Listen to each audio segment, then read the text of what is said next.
Sir, balikan ko lang po kay Guteza, are you bothered by his disappearance? And ano po yung current efforts right now to locate him? Well, obviously, sincere yung efforts to locate him. Ano? Kasi he has to clarify yung kung meron siyang maidadagdag, idagdag niya. No? So, importante yung kanyang presence kung meron siya maidadagdag pa sa kanyang nauna ng pinahayag. No? At saka concerned din kasi hindi na natin alam kung ano nangyari sa kanya. No? May mga claim na nasa marine compound, hindi naman pala. May mga... At saka parang gusto ko rin malaman sa kanya, sino ba talaga yung naggawa ng affidavit mo?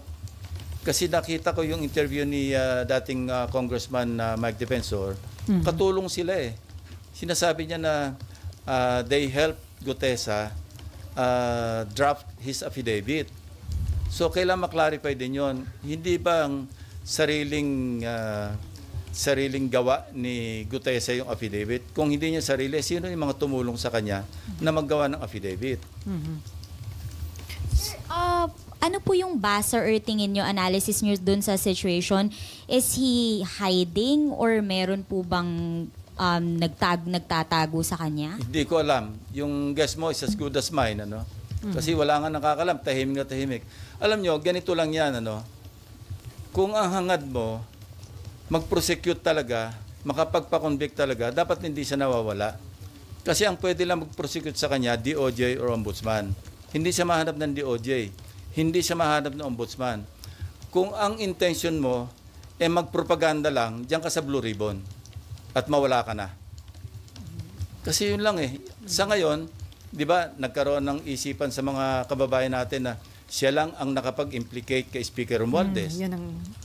Yung although kay Congressman Saldico, hindi lang siya, ang dami pang ibang nag-implicate sa kanya, nauna na. Pero ang importante rito, in-implicate niya si dating Speaker Romualdez at nag-iisa siya nakapag-implicate. Pagkatapos nawala siya. So kung ang hangarin mo is talagang logical conclusion, which is to prosecute and convict former Speaker Romualdez, dapat nandito siya. Hindi man sa Blue Ribbon, kung inisip niyang hindi siya makapagtiwala sa Blue Ribbon, humarap man lang siya sa DOJ, humarap man lang siya sa Ombudsman. Kung yun ang hangarin.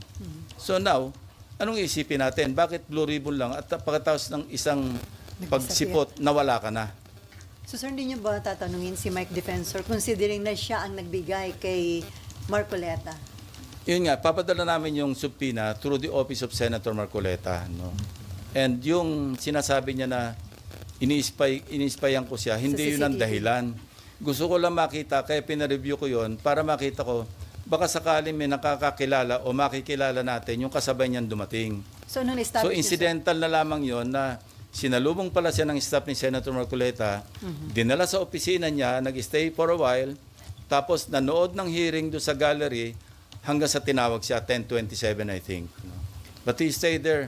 He arrived at around 8:27. At saka yung CCTV, this is a public place, yung Senado. Huwag tayong magtaka, alam na natin na merong CCTV dyan. Kayo mismo na mamonitor nyo kami pag dumarating na kami, di ba? Kaya minsan nakaabang na kayo sa second floor. So this is an open area. No?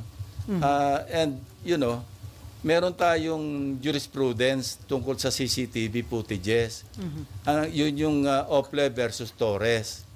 Ang tawag doon, ang doctrine doon, yung reasonable expectation of privacy. Meaning, pag nasa public place ka, i-expect mo naman na yung privacy mo mako-compromise, no? May reasonable expectation privacy. Kung nasa private place ka, now, I heard Senator Marcoleta na kung ako raw ba nagbi-Big Brother o okay lang ba raw na tiktikan niya rin opisina ko, well, bibigyan ko siya ng logbook kung gusto niya everyday, kung sino yung pupunta sa office ko. At walang contractor na pupunta doon. Wala maski sino pupunta except mga official business.